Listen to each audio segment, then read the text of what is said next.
You're watching us live on YouTube. I'm Afrida Rahman Ali. The issue that we are discussing today is the issue of deportation undertaken by the United States government. Let's put things in perspective first. In just 4 years, the number of Indian citizens entering the US illegally, it seems, as per government data, has surged from 8,027 in the year 2018-2019 to 96,000, close to a lakh in 22-23.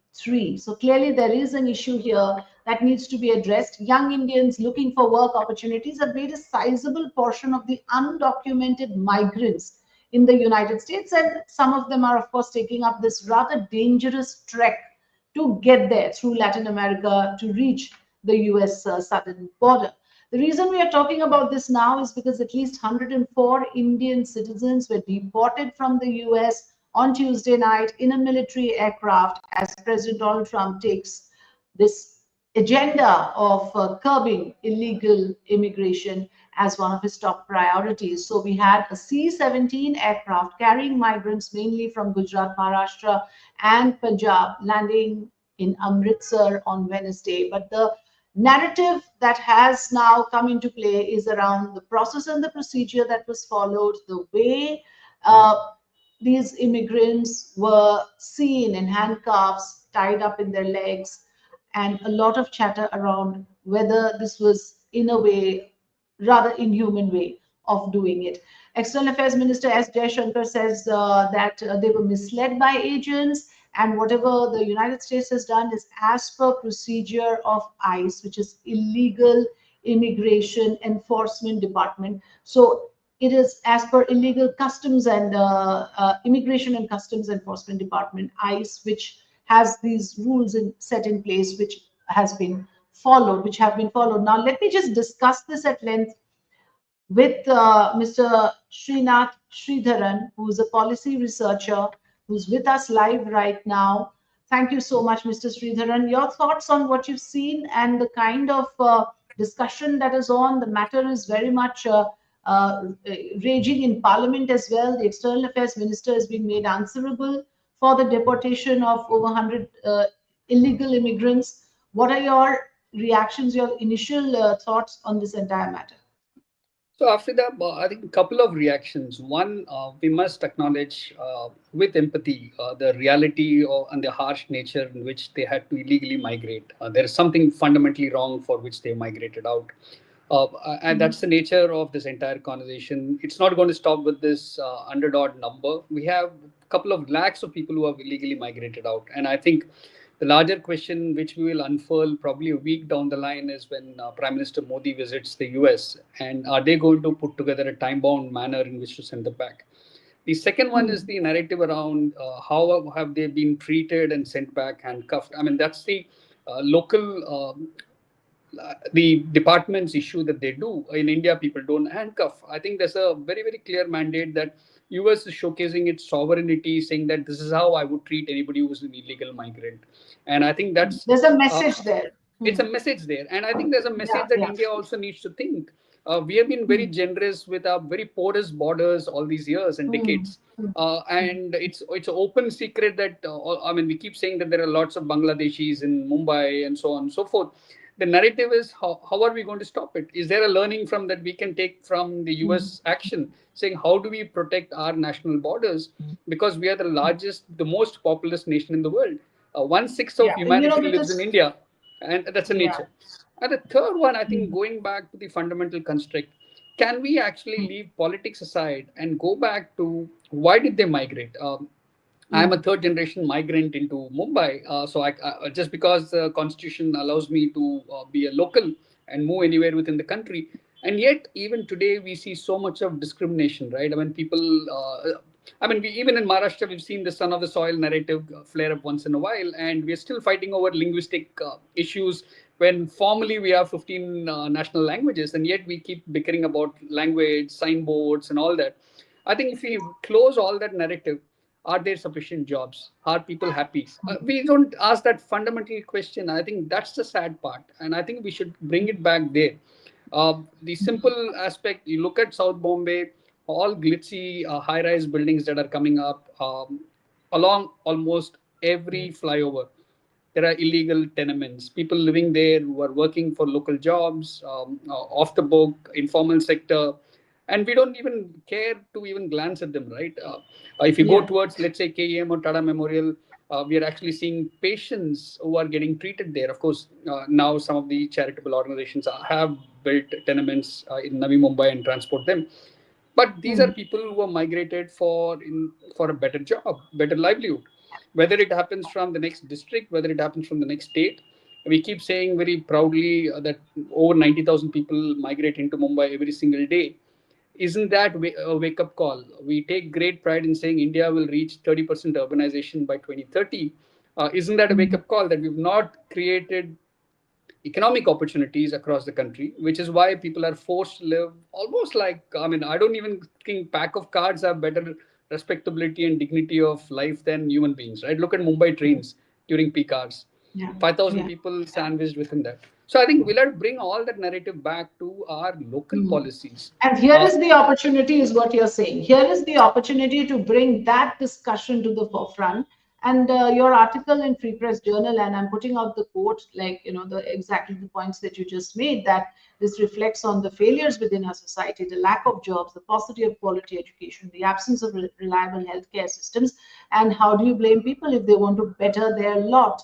So I want to also play out what Mr. S. Jaishankar said in Parliament, because Mr. Sridharan, the issue that is made out is also how the United States have dealt with this process of deportation, where the migrants are made to look like criminals.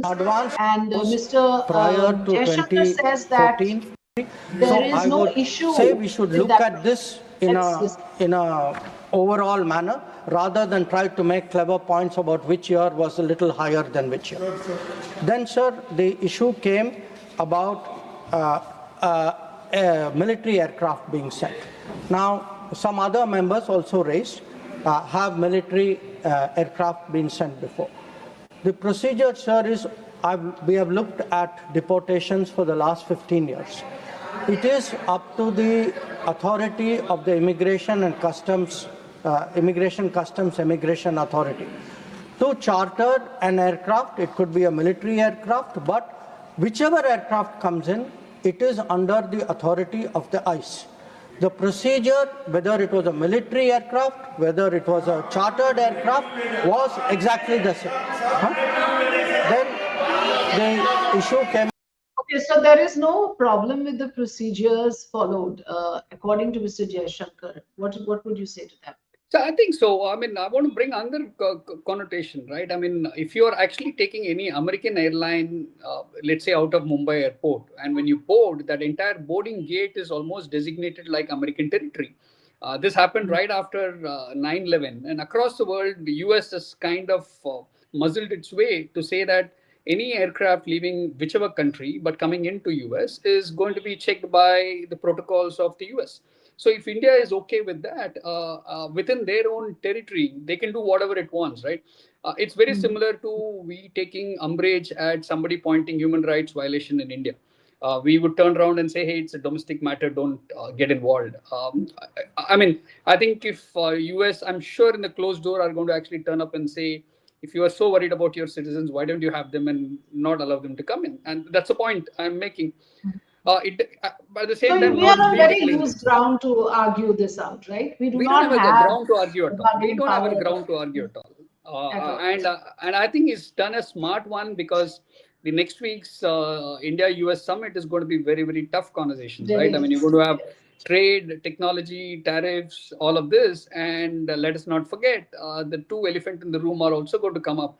They have accused one individual in the Secret Service of being involved in this entire Canada issue. That's something we have said we'll deal with it locally in India. And a large conglomerate has also been indicted. And that's it. I'm sure some of these conversations will be off the record, but surely agendas there. So I think coming back to this immigration question, I think US dealt with it in whatever fashion and form. And the entire narrative of them doing a deal with El Salvador, where the country is offered to actually house criminals for a fee. How is it different? If you look back 200 years, the very fact that Australia was formed by Britishers exporting their criminals or as an out base. I don't think we have done this. I think the global north has been walking over global south repeatedly, and I think it's more a moral indictment of the global north than anything else. But of course, I'm sure El Salvador and either country is doing that for a fee, for economic return. The reality is, who's calling the shot? It's the US calling the shot. Yeah. Yeah. And they will I turn mean, around and say, if you're not there are. interested, don't come. No, there are also, of course, other points of view which leaders of the opposition have taken, where let's, in fact, listen into one of them, where you have Rajiv Shukla saying, well, other countries have at least resisted, they have sought clarity, but Indian government has kind of bent over backwards, to kind of take them back and succumb to US pressure. Let's just listen in to Mr. Shukla, how he puts it. क्यों नहीं पकड़ती नकेल कस्ती की लगातार लोग जा रहे हैं वहां परेशान हो रहे हैं जमीन जायदाद बेच के जाती हैं और फिर वो कुछ कर नहीं पाते वहां जो है कंसुलर एक्सेस नहीं दी गई जो दूतावास की सहायता होती है उन्होंने कहा कि किसी ने संपर्क नहीं किया जब वो जेल में पड़े तो सहायता कहां से मांगेंगे वो उनको वो भी सुविधा नहीं मिली तीसरे यहाँ आके कहते हैं कि हरियाणा पुलिस उनको कैदियों की वैन में ले गई तो उनके साथ जो ट्रीटमेंट ठीक है उनकी गलती रही अपना भोले भाले लोग अगर कोई थे गांव के और उन्होंने पैसा दिया या कुछ जानबूझ के ऐसे करके उन्होंने अवैध काम किया उससे ही है लेकिन जो है ये उसके लिए तुमको सजा मिल गई क्या आगे अब यहाँ तो कम से कम उनके रिहेबिलिटेशन के लिए कुछ इंतजाम होना चाहिए कुछ करना चाहिए उन्हें बहुत लोग परेशान हो जाएंगे लाखों लोग आने वाले हैं और इतनी जल्दबाजी क्या है वहां पे मैक्सिको हो या कोलंबिया हो ब्राजील वाले बराबर इस बात पे लड़ रहे हैं अमेरिका से कि नहीं आ सकते हैं हमें भी कुछ ऐसा उनके साथ सख्ती रखनी चाहिए हम तुरंत मान जा रहे हैं वापस बुलाते जा रहे हैं So that is another point of view that we are not showing, any sort of resistance or clarity, but simply taking it as it comes.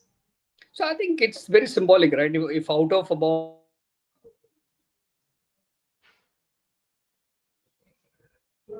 that's one.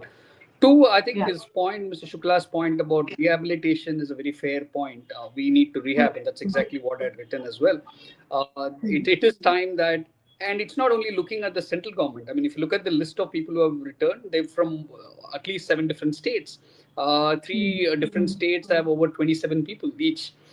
So it's a very clear message that despite, and one of them is the most developed state as we keep thinking.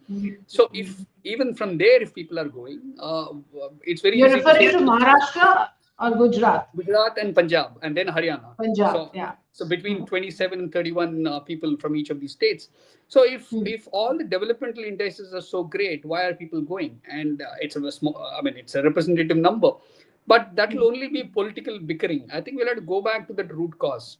One is people will always migrate. And I think this is a nature of human lifestyle, human history. For, I think, centuries, people have migrated. I mean, otherwise, we would not have had global trade, Silk Road, none of those. People have migrated. The second one is, if somebody is ready to beg, borrow, steal, sell their land and go, it is out of some desperation. That 40 lakh of rupees somebody is paying is a big amount of money in a small town. If they're doing it, it is in hope of something better. And I think the narrative has to change to what is it that something better can we do? And I think here we have failed a lot. We have grown as an aggregate economy, but we've not been an inclusive economy at all. If that were the case, we don't need to have free food grain supplies for so many months or so many years, even after COVID, and all of those narratives. The challenge is, I think, we would know a lot of these for sure when we have the other touchy topic, the actual census. Today, we don't have data. We don't We're have all the saying we don't know the extrapolation real without numbers. we don't know the real numbers. It's all extrapolation, right? So I think the real numbers to go back and say, what is it that we have? And also we have not defined what is poverty line. 32 rupees, if you remember the very infamous controversy that we had. What does it take for somebody to be properly fed, clothed and sheltered? And we don't have it. And let me come back to Mumbai example alone. In the 50s, we had about 50% of all housing stock in Mumbai were actually social rental housing.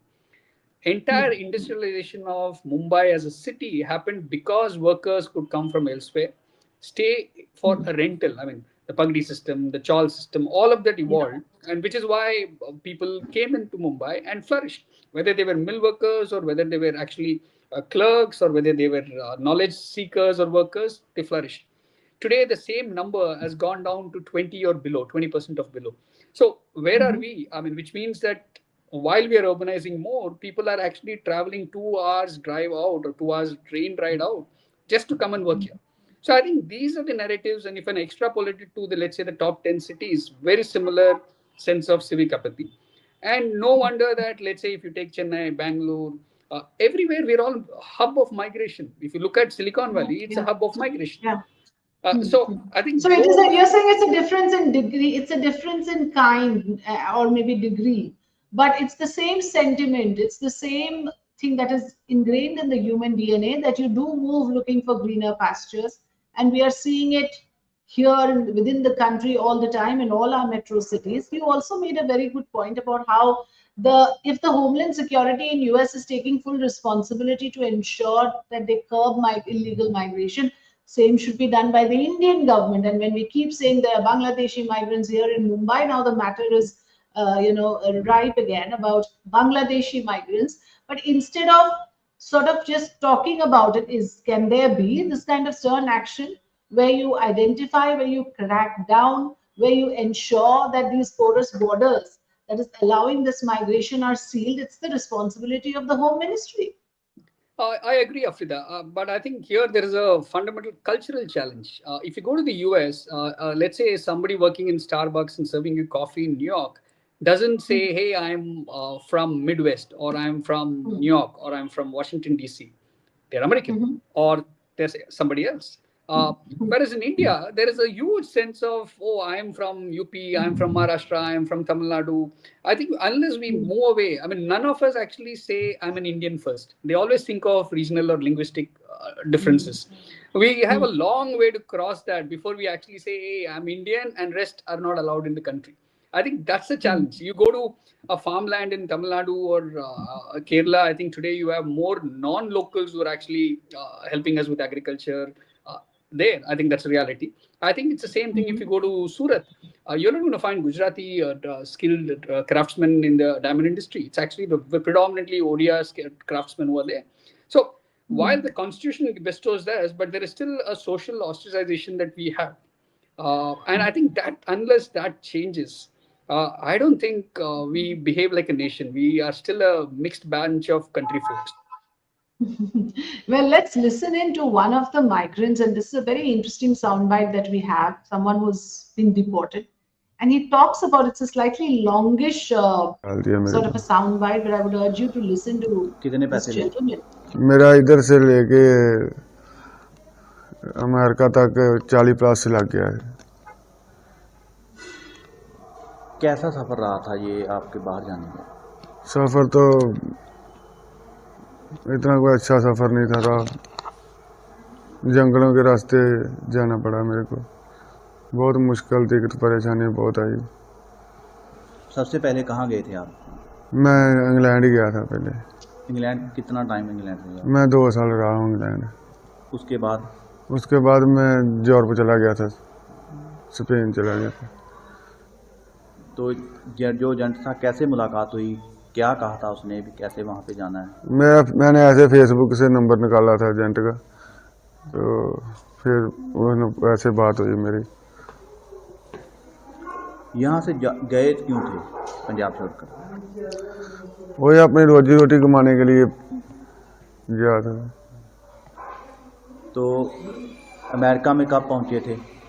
America में मैं 24 जनवरी को पहुंचा था 2025 में। तो कितने दिन वहाँ पे रहे? मैं उधर 11 दिन रहा हूँ। तो कैसे पकड़े गए? जैसे हम बॉर्डर क्रॉस करते हैं तो उधर बॉर्डर पेट्रोलियम उधर खड़ी होती है, उसी टाइम हमारे को पकड़ लेते हैं। जब आप पकड़े गए तब आपको मालूम पता था कि ये मुझे वापस भेज देंगे? नहीं, उसी टाइम तो नहीं पता था, कभी सुना भी नहीं था भी इतनी जल्दी वापस भेज देंगे, पर ये हमारे साथ तो पहला ही चांस हुआ लगता है। हालात कैसे थे? हालात पकड़े गए आप? हालात तो आपको मालूम ही कैसे होते। जब आपको यहाँ भेजा गया तो किस हालात में यहाँ पे लेके आया? हमारे को हाथ कड़ी लगा के, पैरों में बेड़ियाँ लगा के, तो बांध के लेके आए थे। कुछ खाने को दिया जाया?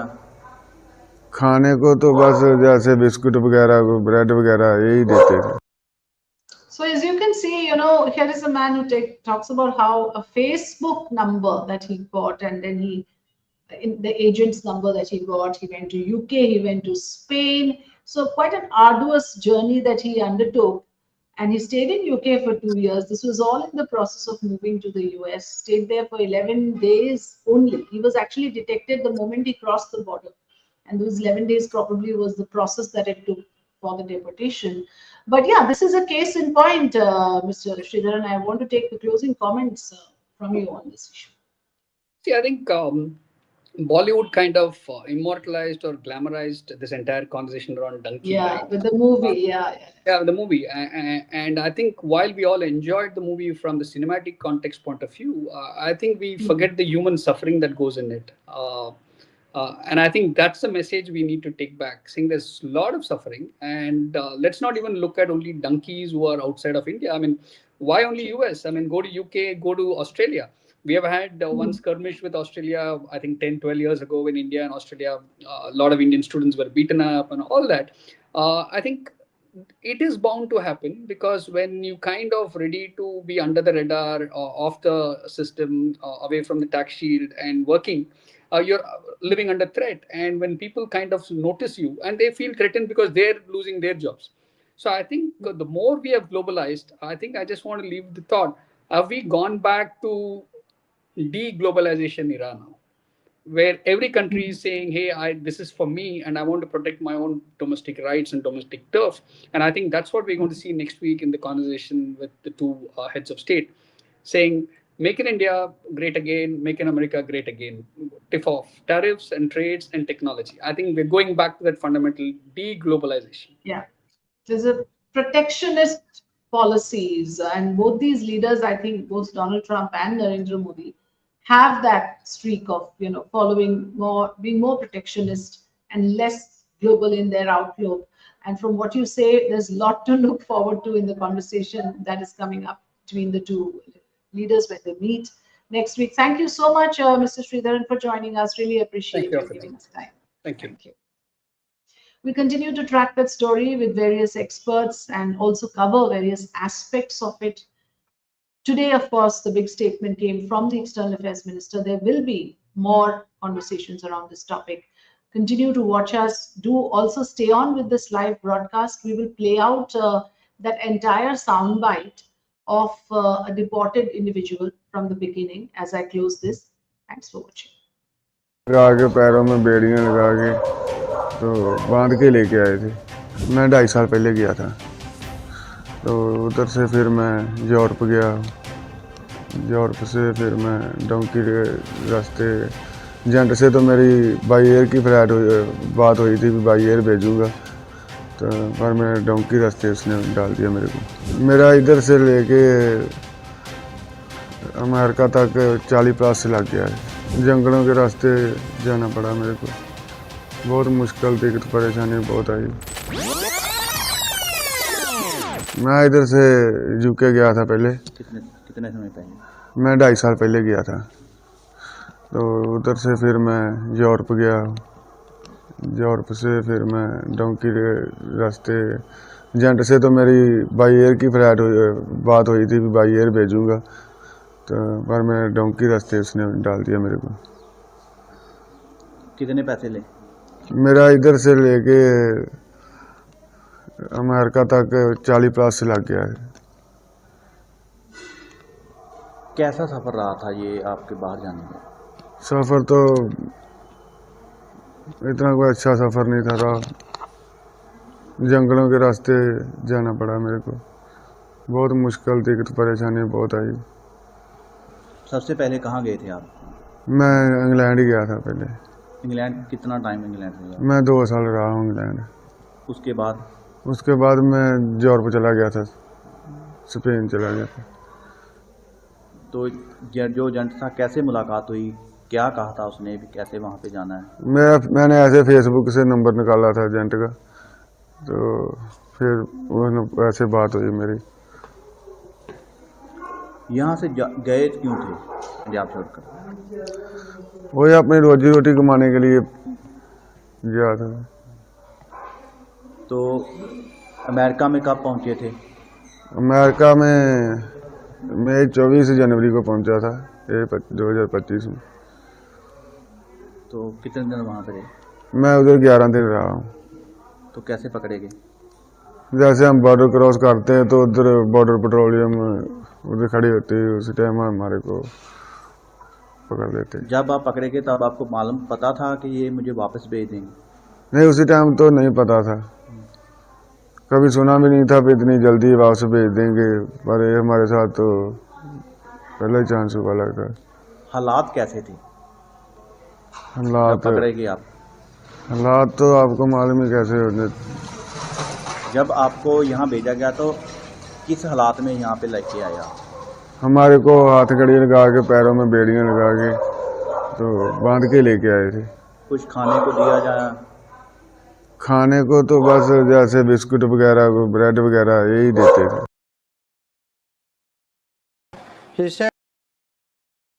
ने बयान दिया, लेकिन कुछ चीजें स्पष्ट नहीं कर पाए कि वे कैसे इस तरह से उनको हथकड़ी लगा के इस तरह जिस बुरी तरह से लाया गया वो उचित नहीं था। दूसरे उनकी वायुसेना के विमान में हमने जहाज भी उनको उपलब्ध नहीं कराया। तीसरे ये है कि सबसे बड़ी चीज ये कि जो लोग गलती तो कहाँ से शुरू होती है? गलती तो यहाँ से शुरू होती है कि यहाँ पे ऐसे एजेंट हैं जो उनको पैसे ठग के भेज देते हैं, तो उनको हमारे यहाँ की जो वो हैं एजेंसी, सरकारी एजेंसी, ऐसे लोगों को क्यों नहीं पकड़ती? नकेल कस्ती की लगातार लोग जा रहे हैं वहाँ, परेशान हो रहे हैं, जमीन जायदाद बेच की जाती है और फिर वो कुछ कर नहीं पाते। वहाँ जो है कंसुलर एक्सेस नहीं दी गई, जो दूतावास की सहायता होती है। उन्होंने कहा कि किसी ने संपर्क नहीं किया। जब वो जेल में पड़े तो सहायता कहाँ से मांगेंगे? वो उनको भी सुविधा नहीं मिली। तीसरे यहाँ आके कहते हैं कि हरियाणा पुलिस उनको कैदियों की वैन में लेगी, तो उनके साथ जो ट्रीटमेंट, ठीक है उनकी गलती रही, अपना भोले भाले लोग अगर कोई थे गांव के और उन्होंने पैसा दिया या कुछ जानबूझ के ऐसे करके उन्होंने अवैध काम किया, उससे ही है। लेकिन जो है ये उसके लिए तुमको सजा मिल गई क्या आगे? अब यहाँ तो कम से कम उनके रिहेबिलिटेशन के लिए कुछ इंतजाम होना चाहिए, कुछ करना चाहिए, वरना बहुत लोग परेशान हो जाएंगे। लाखों लोग आने वाले हैं और इतनी जल्दबाजी क्या है? वहां पे मैक्सिको हो या कोलंबिया हो, ब्राजील वाले बराबर इस बात पे लड़ रहे हैं अमेरिका से कि नहीं आ सकते हैं। हमें भी कुछ ऐसा उनके साथ सख्ती रखनी चाहिए। हम तुरंत मान जा रहे हैं, वापस बुलाते जा रहे हैं। 4 people were brought back yesterday. Of course, we know we were the people who verified the nationality. We were the people who gave the aircraft clearance for the flight to know. Let us not make out as though this is something which is a new issue. This is an issue which was happening earlier. It is up to the authority of the Immigration Authority to charter an aircraft. It could be a military aircraft, but whichever aircraft comes in, it is under the authority of the ICE. Honorable Minister. No, Thank no. you, sir. I have given one party. No, sorry. Please. No. Honorable Minister. Sir, a No. number of... No. Honorable Minister. Yes, sir. Only Honorable Minister. Please go ahead. A number of members raised issues which you pointed out were repetitive. So I will answer issue by issue. Okay. In some cases, it will reply to multiple members. Okay. So the first issue which was raised by Mr. Surjewala, he said, do you know that 104 people were brought back yesterday? Of course we know. We were the people who verified the nationality. We were the people who gave the aircraft clearance for the flight to know. So yes, I know 104 people came back in 2014. I also know that 5 to 7 times that number came back in 2009, 10, 11, 12, 13, 14. So let us not make out as though this is something which is a new issue. This is an issue which was happening earlier. Second issue, sir. Many people ask me, where did we have consular access to these 104 or others who are in detention? In many cases, sir, consular access, embassy would like to have consular access to any Indian national, but that national has to request consular access. In many cases, they have not requested, so we were not aware. But in every case, we have obtained passport details, we have checked their verification, we have ensured that they are Indians, And we have had contacts to ensure that that is the case. Then, sir, there is the next issue. After their return, are we making an effort, which Honorable Member Tirchi Siva asked? Are we making an effort? Yes.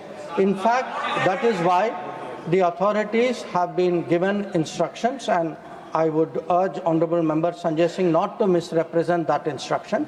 They have been given instruction to sit with every one of the returnees, find out how did they go to America, who was the agent, how did this illegal industry happen, how can we take precautions so that this does not continue. We have been very, I would say, sir, sympathetic and solicitous to the predicament of people going. So I do not want the House or the public to have a wrong understanding of how they were received. They have come through a very difficult experience. They were misled by agents. I will come to the action issue after this, sir. Then the question, sir, I think one member raised saying, the numbers went up after 2016.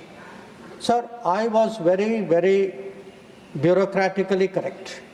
I took a single source. Sir, what is meant by bureaucratically correct? Sir, which means I followed a bureaucratic database to ensure that I gave before the House a very similar comparable number from the same database.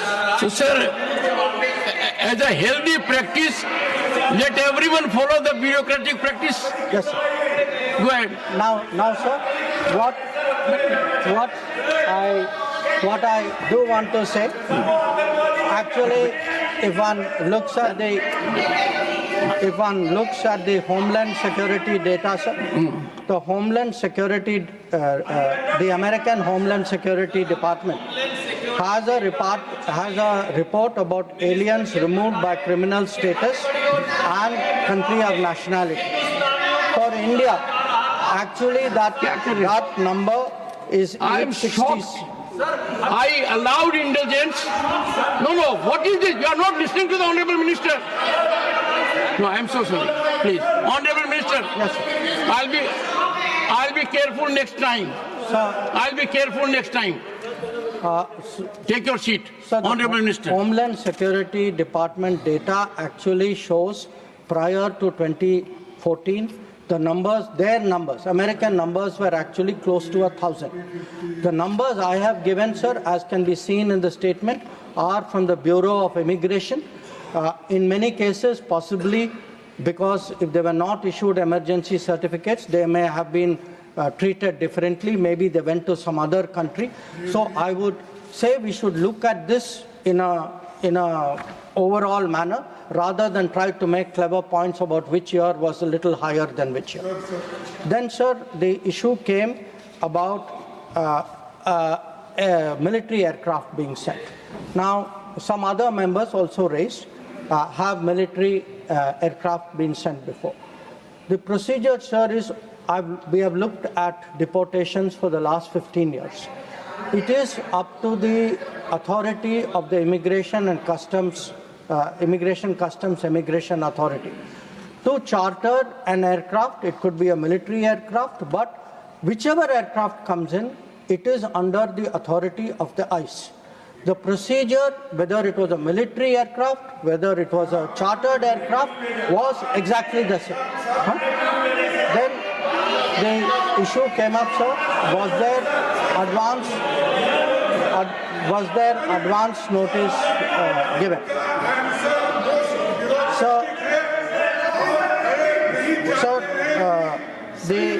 The only what the minister says goes on record. Please go ahead. Advance notice was given.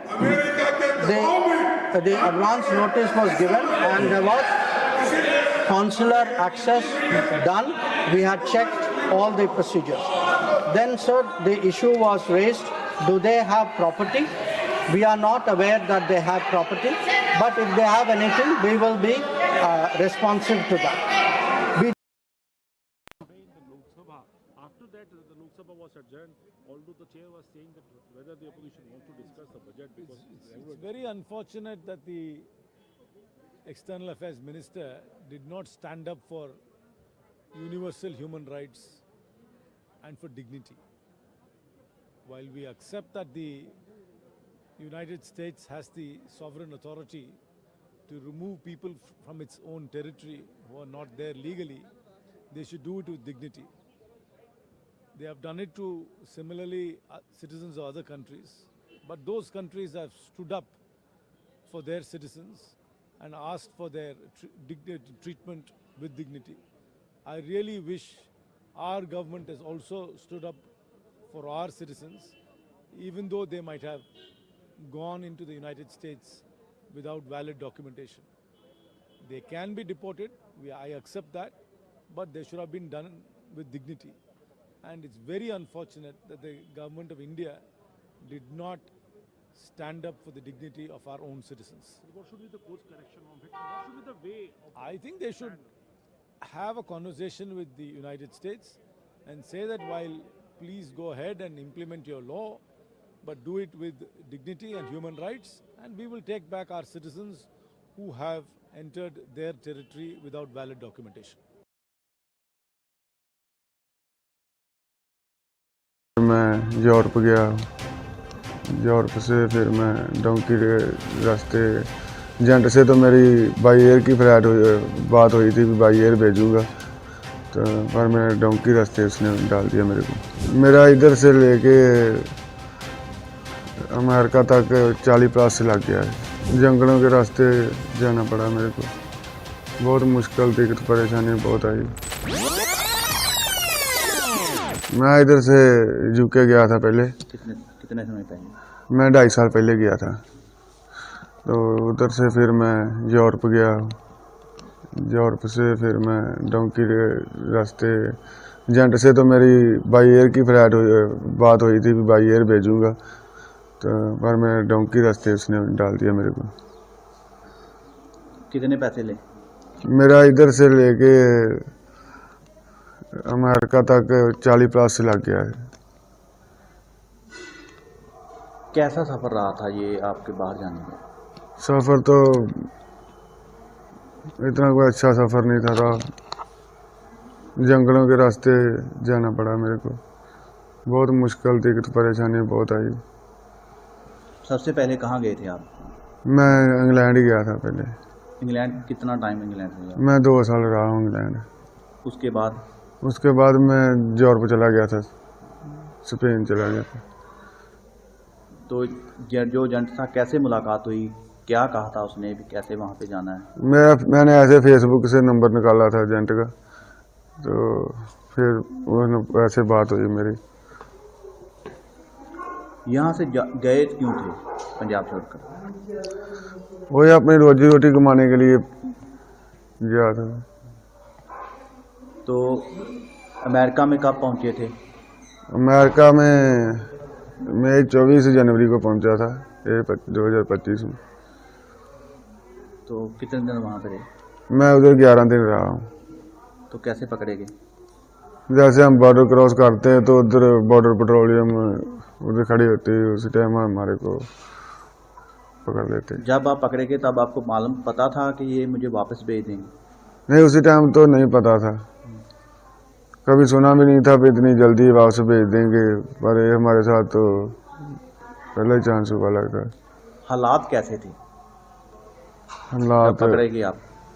हालात तो आपको मालूम ही कैसे होते। जब आपको यहाँ भेजा गया तो किस हालात में यहाँ पे लेके आया? हमारे को हाथ कड़ी लगा के, पैरों में बेड़ियां लगा के, तो बांध के लेके आए थे। कुछ खाने को दिया जाए? खाने को तो बस जैसे बिस्कुट वगैरह, ब्रेड वगैरह यही देते थे।